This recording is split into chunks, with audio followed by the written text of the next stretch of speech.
18th of Sivan, the Hilula of a famous, let's say, American Sephardi rabbi, very, very proud Sephardi rabbi. His name was Rabbi José Faur, a very, very famous rabbi. I believe he was actually born back in English year 1934, and he passed away in 2020, to be precise, on June the 9th, which naturally I believe was the 18th of Sivan. So, very interesting biography, very interesting rabbi happened to be, and a very famous Syrian rabbi, let's just say, in of itself. He was a teacher and a scholar. He was a rabbi, he would become a rabbi in the Syrian Jewish community. He was also a professor at the different seminaries, which would obviously, get him to be questioned about within regards to his, because he taught in the Jewish Theological Seminary in America, which I believe happened to be associated with the conservative movement, which maybe many of the different rabbis would have questioned at one stage in time. He was, I think, also part of the Spertus Institute for Jewish Learning and Leadership. He was part of the faculty of Bar Ilan University and a professor of law at the Netanya Academic College. So let's explore a few of the highlights with regards to history of the rabbi's life. Now, he was born and raised actually in Buenos Aires in Argentina. Now, remember, we've spoken about Argentina and the Syrian community on various occasions before. There was various famous chief rabbis of the Syrian community that would actually spend some time in Buenos Aires and also in Argentina. I believe over there in Argentina would belong into the Damascus Syrian Jewish community of that city over there. So that was a position that he wasn't the first rabbi over there. And there's very, very close ties to Argentina, let's just say, and let's just say the Syrian community at that stage in time. He would be tutored, I believe, on various different Jewish-related subjects by several Sephardic rabbis, which were specifically hired by his parents. I think it's interesting. I think there's a man of the name Eliyahu Fruyo.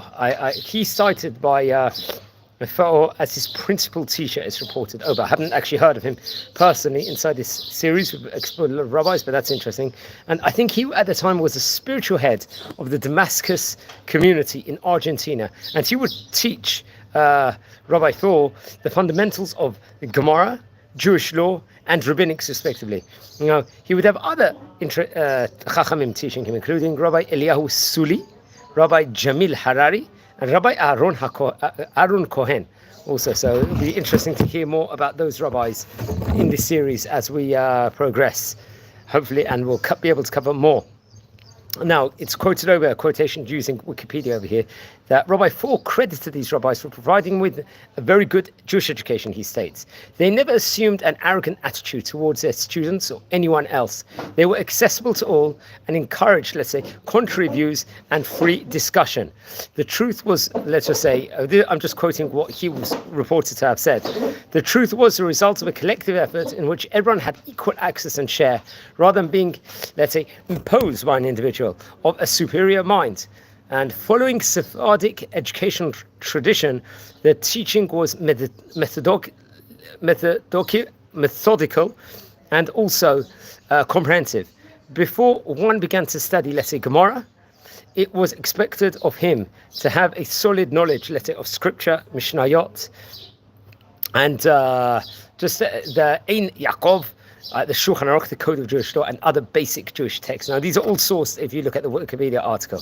Now, I believe Rabbi José Faur would go on to get married to Esther Cohen, or Rabbinit Esther Cohen. I believe this would be in February 1963. They would have 3 children. I think names Ora, Abba, and Miriam. Now, I think Rabbi Abe, he is a very well-known rabbi currently. I've actually seen a few of his videos on the internet also, I have to point out. And I think he's based in New York at the moment. And he would also receive smicha, I believe, Rav Abba Phaor, I hope I pronounce his name correctly. Now, Rabbi Faur would pass away in 2020 on the 9th of June. He was 86 years of age in Netanya. He would live in Netanya in Israel.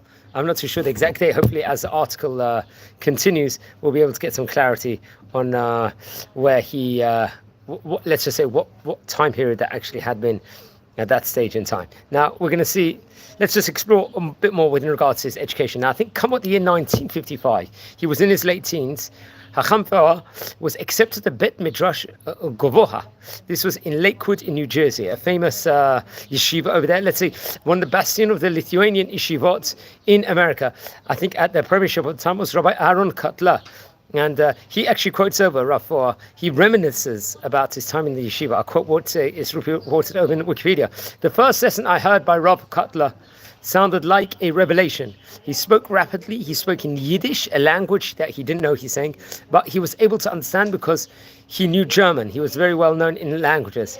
He quoted large number of sources, let's just say, in of itself from all over the different arrangements, and showed various interpretations and interconnection and of later rabbinic authorities.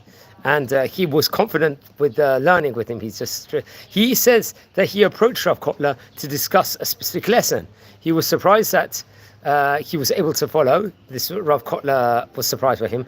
And when he presented, let's just say, his questions on this Rabbi Faur did to him, he reflected for a moment and then replied that he would give a follow-up lesson where these difficulties would be examined. And Rav Faur would say that this gave me an instant reputation as someone called a Louis. They say someone that's a genius, let's just say. And after a short while, he was in the inner elite part of this group of Rav Kotler, respectively. And he talks about how his years in Lakewood was pleasurable and profitable. And he had contact with several students over there, and he was aware of different approaches also at that point in time. And the different dialects was being applied within regards to study of Talmud. Maybe he did. Remember, Rav Faur would go on to be a staunch advocate within regards to Sephardic learning methods, so on and so forth. And that would later on, let's say, bring the attention about him for other things, maybe because he was connected maybe to the Jewish Theological Seminary, so on and so forth. But we'll progress on that within this regards to that. You remember he was given an approach in Argentina, which he really did celebrate. About his approach, let's just say his Sephardic approach, might not have gone hand in hand with the Lakewood approach of Rav, in the crowd of Rav Aaron Kotler at the same time, we have to point out, because they're two totally different learning methodologies. Now, it's actually interesting. Rav Faur would actually become a friend of the famous Rabbi Shlomo Carlebach, also one of the famous people we all know, that there's Carlebach Minyanim all throughout the countries, all throughout different places in Israel, and so on and so forth. So they would be friendly and acquainted.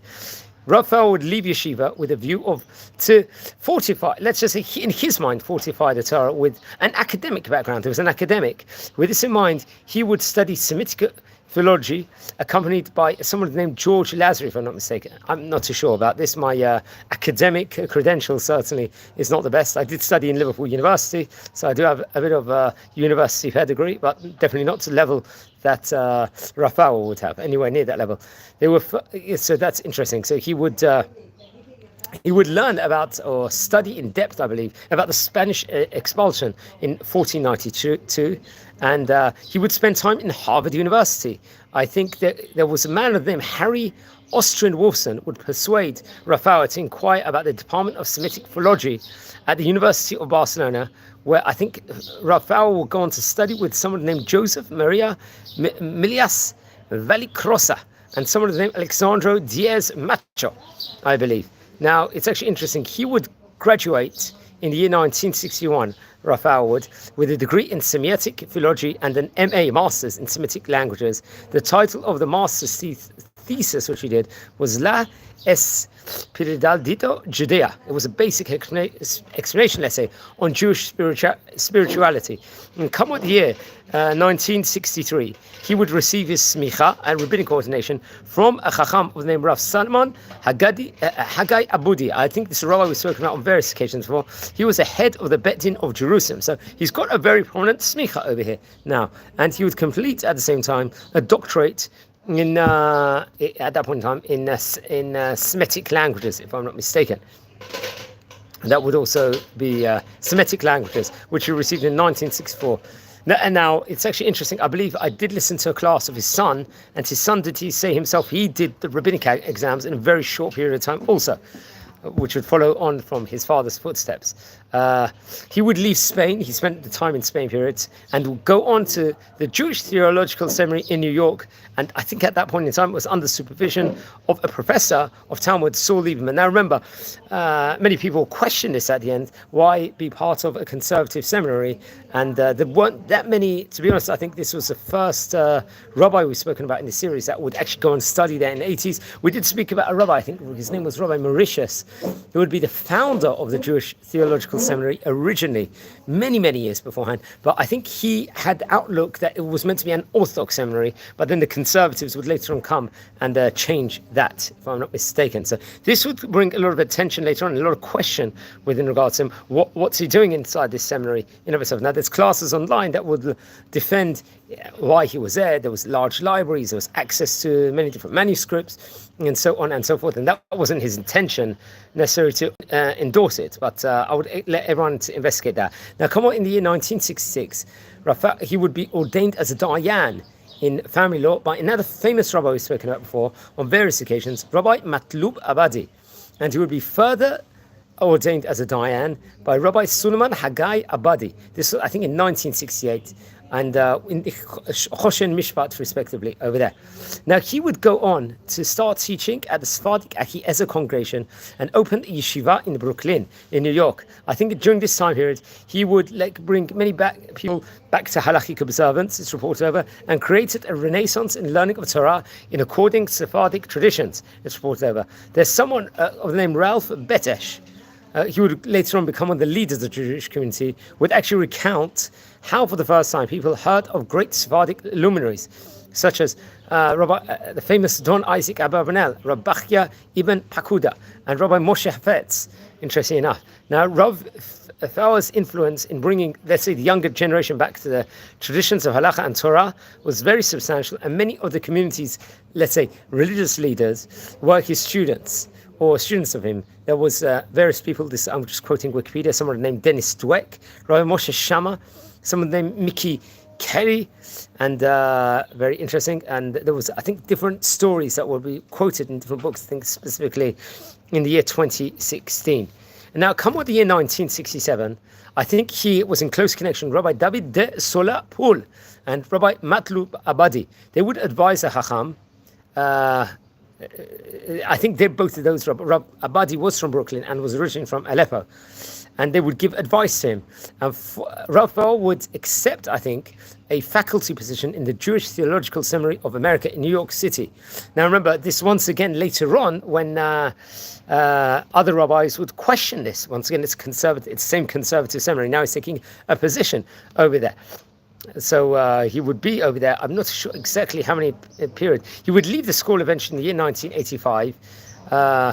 And I think that actually he would leave at that point in time. The graduate rabbinical school would start admitting women in. So seemingly he would take a stand over here and would leave the seminary over here. So clearly we could see that he didn't agree with the approach they were taking. They probably went more on the left side over here. So it's actually interesting. I think Rabbi Faur later sued for breach of contract, arguing that by admitting women in such a manner, the seminary was in effect forcing him to resign, because maybe he felt this was a thing over there, but that's interesting. So Rabbi Faur would receive support from Chief Rabbi of the Syrian community at the time of Brooklyn, Rabbi Yaakov Kassin, is reported over, and he would sign an open letter attesting to Rabbi Faur's religious standing, because people would question it because he was connected to the Jewish Theological Seminary. Now come on, the year 1987. Now the Sephardic Chief Rabbi of Jerusalem, Chacham Shalom Mashash, a rabbi we've spoken about various occasions for, will convene a bet din and examine various different questions within regards to Rabbi Faur's approach, let's just say. And I think, so these allegations were later formulated in a letter in an advertisement in the Lithuanian weekly, a Haredi newspaper called Yated Ne'eman. I think it was printed in February 8th, 1988. That was, I think at that point in time, he would go on, Rabbi Faur, to be appointed the Congregation of Shaarei Zion rabbi over there. And they would not be for it at this newspaper because of his links with the conservative seminary, let's just say, and maybe they would question some of his writings at that point in time. He was critical also about great medieval Ashkenazic sages, so that would also make them not so warm towards him. And I believe at that point in time, some rabbi, there would be a collection of important rabbis that would come together and question him. But I think the Bet Din will come to a conclusion at the end. They was innocent of all charges. I think this was one of Chacham Shalom Mashash, if I'm not mistaken. Even the chief rabbi at that point in time, Rabbi Mordechai Eliyahu, would affirm this decision. And Rabbi Mordechai Eliyahu would at one stage say that he was considered a great Chacham living in the US today, one of the greatest. He would say, well, possibly even the greatest. I'm not sure. It could be at a later stage. They will maybe question the original Haskama towards him or not, but I'm not too sure. With regards to that, I would tell everyone to research on that. Now, I think come 1987, he would take a position as a Ezra Sensibar, visiting a professor at the Spertus Institute for Jewish Learning and Leadership in Chicago. He would go on to teach over there till 1993. And then he would go on to teach Talmud part-time at Bar Ilan University in Ramat Gan in Israel until 2003. This is a place we visited before. And he would teach law in Netanya Academic College, I think, which was founded in 1994 by a team from Bar Ilan University in Netanya, Israel. Now, I think in Israel, he dedicated himself to teaching and writing and would occasionally teach in Sephardic communities.